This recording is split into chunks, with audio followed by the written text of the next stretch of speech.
Շնորհակալ եմ ձեր ներկայության ու լուսաբանման համար, հաջողություն եմ բոլորիս հաղթում, որովհետև առաջին ուղերձը, որ մենք տվել ենք մեր քաղաքական ուժը, դա այն է, որ ակնհայտորեն մեր պայքարը իշխանության համար չի, սա դասական քաղաքական պայքար չէ, մեր քաղաքական ուժը ծնվել է հայ ազգային ինքնության ու արժեքների համար պայքարից Եվ այսօր հենց այս ձևաչափով, դաշինքով մեր ցուցակի ներկայացումը ու հանդես գալը հիմնական ուղերձ ունի, դա հանրային համերաշխությունն է եւ միասնությունն է, որովհետեւ այսօր մեր երկրում, մեր հանրության մեջ այնպիսի բաժանարար գծեր են տարած, որոնք մեզ լավ տեղ չեն տանելու, հենց այս նպատակով է, որ մենք հենց որոշեցինք դաշինքի ձևաչափով հանդես գալ, նաեւ կարծում եմ դուք հետեւել լուսաբանել եք, մի շարք քաղաքական ուժեր իրենց աջակցությունը հայտնել է մեր քաղաքական ուժին, այնպես որ այս միասնությունն ու համերաշխությունը ինչպես այստեղ եւ այս պահին մեկնարկը տվեց, շարունակական է լինելու մինչև մեր հանրային համերաշխության վերջնական հաստատում ուժեղ Հայաստանում հունիսի 7-ից։ Տիկին Մելոյան, դաշինքի անվանումը կասեք, ի վերջո ինչ անունով է ներկայանալու դաշինքը։ Այս պահի դրությամբ դուք գիտեք, հա, որ մենք թիրախավորված քաղաքական ուժ ենք, մարտի 31-ին մենք հայտարարել էինք, հուշագրեր կնքվեց, որ լինելու է ուժեղ Հայաստան Սամվել Կարապետյանի հետ դաշինք, քանի որ մեկ օրում ապրիլի 7-ին ընդունվեց օրենք անձնավորները կիրառելու տեսանկյունից, կարող էինք հիմա վարչական դատարան դիմել, որովհետև սկսված իրավահարաբերություններ էր, ասեմ ավելին, կենտրոնական ընտրական հանձնաժողովում ունենք օգտահաշիվ, բայց այնուամենայնիվ ավելորդ ձևական եւ հետապնդումներից եւ ֆորմալ տեսանկյունից, հա, խնդիրներից խուսափելու նպատակով արդեն ազդարարում դիմում ներկայացրել ենք, կլինի ուժեղ Հայաստան դաշինք։ Այսինքն անձնանունը հավելել։ Անձնանունը այս պայդրությամբ վերջնական ճիշտ ասած մուտք չեն կարել կենտրոնական ընտրական հանձնաժողով պարզաբանման դիմում ենք ներկայացրել հենց իմ անունով, որպեսզի իրավիճակը հստակեցնեն, որովհետև իրենք են ԿՀ-ն է լիազոր մարմինը եւ արդյոք իրենք բնականon են համարում մի քանի ժամվա ընթացքում, կարծում եմ անգամ առանց իրենց ներառականության նման օրենսդրական փոփոխությունները, բայց այնուամենայնիվ զուգահեռ process-ները իրականացնում ենք իրավական։ Քանի որ դուք նաեւ մասնագիտությամբ իրավաբան եք, ես ուզում եմ հարցնել պարոն Կարապետյանի քաղաքացիությունից Կիպրոսի եւ Ռուսաստանի քաղաքացիություններից հրաժարվելու գործընթացը ինչ փուլում է եւ դուք ինչ եք կարծում, արձագանքներ կան արդեն այդ երկրներից եւ ինչ եք կարծում, ինչքան կտևի այդ գործընթացը, որովհետեւ դուք ասում եք, որ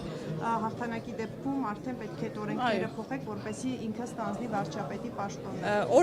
Process-ը ինչքան կտևի։ Հարգելիներս, օրենքներ չի, մենք բաց ճակատով, ազնիվ կերպով հենց փետրվարի 12-ին կուսակցության առաջին շնորհանդեսին ասել ենք, որ մեր վարչապետի թեկնածուն Սամվել Կարապետյանն է, պատահական չէր, որ հենց Սամվել Կարապետյանն է մեր վարչապետի թեկնածուն, որովհետև դա էր մեր աջակիցների հանրային պահանջը, եւ ասել ենք, որ մի խոչընդոտ կա, այո, պարոն Կարապետյանի վարչապետ դառնալու համապատասխանության ցենզերի խնդիր կա, բայց դա ընդհանրապես մի տեխնիկական հոդված է սահմանադրության 148-րդ հոդվածը, եւ եթե մեր հանրությունը, մեր ընտրական իրավունք ունեցող քաղաքացիները տալիս են իրենց վստահության քվեն, ըստ էության մենք ազգային ժողովի կողմից փոփոխելի հոդվածը դրել ենք հանրաքվեի։ Մենք գալու ենք պայմանական, եթե ամեն ինչ բնականon անցնի, օգոստոսի 2-ին առաջին նիստն է հրավիրվելու, օգոստոսի եւ առաջին ձևական տեխնիկական հարցերը լուծելուց հետո ներկայացնելու ենք նախագիծը։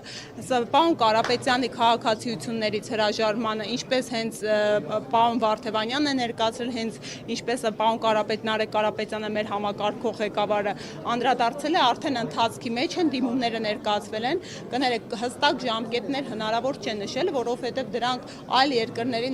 ներպետական ընթացակարգեր են ու քաղաքացիությունից հրաժարումը կոնկրետ ժամկետային սահմանափակում չունի, հա, որ պայմանական հենց հստակ 10 օրում կամ մի ամսում կամ կես տարում տրվում է։ Նաև այդ դեպքում օրինակ ոնց եք պատկերացնում իր ընտրությունը։ Դե մենք ասել ենք, մենք ցենզերը հանելու ենք, քանի որ սահմանադրական փոփոխություն ենք կատարելու։ Այդ պարտադիր պահանջը չի լինելու այլևս, որ միայն ՀՀ քաղաքացի պետք է լինի, բայց մենք հայտարարել ենք, որ Սամվել Կարապետյանը Հայաստանի Հանրապետության հաջորդ վարչապետը լինելու է միայն Հայաստանի Հանրապետության քաղաքացի։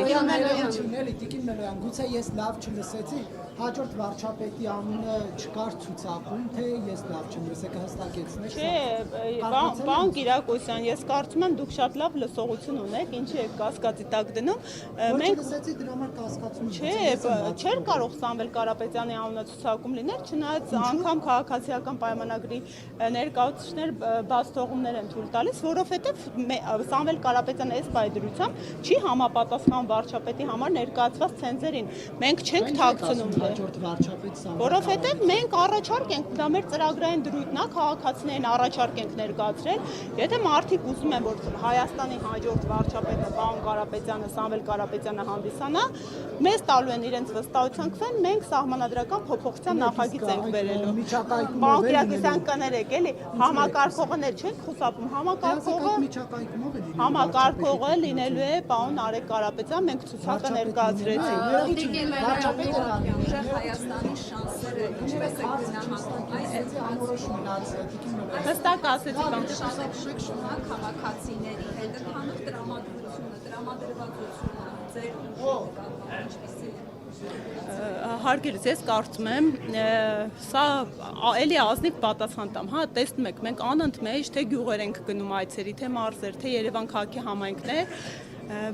հերիք չի բավական դրական է, սրընթաց տենց դեպի դրական է գալիս, թե սոցհարցումներն են այդ մասին վկայակոչում, թե մեր հանդիպումները քաղաքացիների հետ, անկեղծ եմ ասում, երբ տետատետ մարդկանց հետ հանդիպում շփվում ենք, մարդու դեմքի վարքագծից սկսած վերաբերմունք է փոխում։ Մի բան ասեմ, հա մեր համար կատեգորիկ մի ճշմարտություն կա։ Մենք նպատակ ունենք չճնշելու մարդկանց։ Նորմալ ենք վերաբերվում, որ Հայաստանի Հանրապետությունում կան այլ քաղաքական հայացքներ ունեցող մարդիկ։ Դա պետք է բնականon լինի ու երկուստեք ընդունելի լինի։ Մենք խնդիր չունենք, հա, քաղաքացիները հանդիպում են, որ այլ քաղաքական ուժերի են սատարում։ Մենք բավական առողջ ենք դրան վերաբերում ու կարծում եմ աննախադեպ են քաղաքական ուժերից ենք, որ ըստ էության, հա, նորածին է, մի քանի ամսեկան է ու այս տիպի, այս քանակի հանրային աջակցություն է վայելում։ Համագործակցություններից հնարավոր է, որ տեղի ունենա եւ այն կազմը, որ արդեն կա այսքանը բավարար է իշխանապետության համար։ Հարգելիներս, արդեն ապրիլի 23-ը վերջնաժամկետն է, երբ ցուցակները պետք է ներկայացնենք, մենք նախատեսում ենք վաղը հավանաբար կներկայացնենք, ասեմ ավելին, առավոտյան արտահերտ է տեղի ունենալու մեր անվան հետ կապված հարցով իմ դիմումի հիման վրա կենտրոնական ընտրական հանձնաժողովում համագործակցում խնդրել է անվան հետ կապված պարզաբանեն տեխնիկական հարց է, հա, անդրադարձա կարծում եմ փակ լինելու աշխատակարգային է անձամբ ինձ են որպես դիմատու հրավիրել, բայց շատ կուզեի լուսաբանվեր, որովհետև ինձ հետաքրքիր է իրենց համալիր դիրքորոշումը, էլի էս հակաիրավական գործընթացների վերաբերյալ օրենսդիր մարմնից, որը որևէ կերպ ժողովրդավար պետությանը ու իրավական պետությանը հարիր չէ։ Վաղը կարծենք կներկայացնենք փաստաթղթերը, բայց միևնույն է մենք բացենք, եթե ոչ դաշինքային ձևաչափով մեր համակարգող ղեկավարը համագործակցության շրջանակը կարմիր գծերը հրապարակել է, հա, բացի ազգային ժողովի գործող քաղաքական ուժերից մենք համագործակցել ենք բոլոր նոր իրենց ձեռքերը չկեղտոտած, նոր փորձառություն ունեցող քաղաքական ուժերի հետ։ Շատ է մեր երկրում 100-ից ավելի գրանցված կուսակցություն կա։ Չէ, շատերը ասում են օրինակ բացառում ենք։ Մենք բացառում ենք ու հետո շարունակում են նախկինների հետ համագործակցությունը։ Չէ, պարոն Նարեկ Կարապետյանը հստակ հայտարարել է, բացի այս պայդրությամբ ազգային ժողովում ներկայացված քաղաքական ուժերից։ Իրականություն փոխելու համար մենք բացարձակ հաղթանակի ենք գնում։ Փոխելու համար նաև կարևոր է այնպիսի ուժեր, որոնք կշիռ են ներկայացնում, որոնք ունեն կազմ։ Հիմա այն ինչ պատկերով ձևավորվել է, սա բավարար է իշխանապողության հարգելիս, այս պայդրությամբ մենք ունենք մի տեսլական, մենք գնում ենք բացարձակ հաղթանակի ու այդ բացարձակ հաղթանակը հնարավոր ենք համարում։ Այդ իսկ պատճառով այլ տարբերակների խուսափում ենք մեկնաբանություն։ Թույլ տան գործընկեր հետընտրական զարգացումներից էլի, օրինակ ԲՀԿ-ն հայտարարում էր, որ հետընտրական այդ համագործակցությունը մասով Սամվել Կարապետյանի ուժի հետ քննարկումներ կանի։ Այս առումով ինչ դիրքորոշում ունի ուժեղ Հայաստանը։ հարգելիներս էլի ասեմ, այս հարցը մենք մի տեսակետ ունենք, այո։ Մեր տեսակետը հետևյալն է. մենք գտնենք բացարձակ հաղթանակի եւ այդ բացարձակ հաղթանակի ձևաչափով ենք հարաբերություններին, համագործակցություններին այս պահի դրությամբ դիտարկում։ Այլ ելք կլինի, լրացուցիչ մոտեցում կներկայացնենք, կներեք էլի գործընկերներ։ Հիմա պարոն Կարապետյան ավելի մի քիչ շատ ավելի հնարավորություն ունի շփվելու։ Դա ազդել է թիմակիցների վրա, ձեր աջակիցների վրա նկատելի է։ Բայ մենք անկեղծ ասած հրապարակեցինք, մեր առաջնորդի հետ հանդիպում ենք ունեցել, անմիջապես հենց սահմանափակումները նվազեցրեցին, Սամվել Կարապետյանը առաջին հանդիպումը կազմակերպեց իր թիմի հետ, հրավիրելով ողջ թիմին, շատ արդյունավետ, հոյակապ հանդիպում եղել, մենք բավական մոտիվացված ենք ու մեծ ոգով շարունակելու ենք մեր պայքարը, շատ կներեք էլի արդեն, հա։ Այո, շնորհակալ եմ շատ։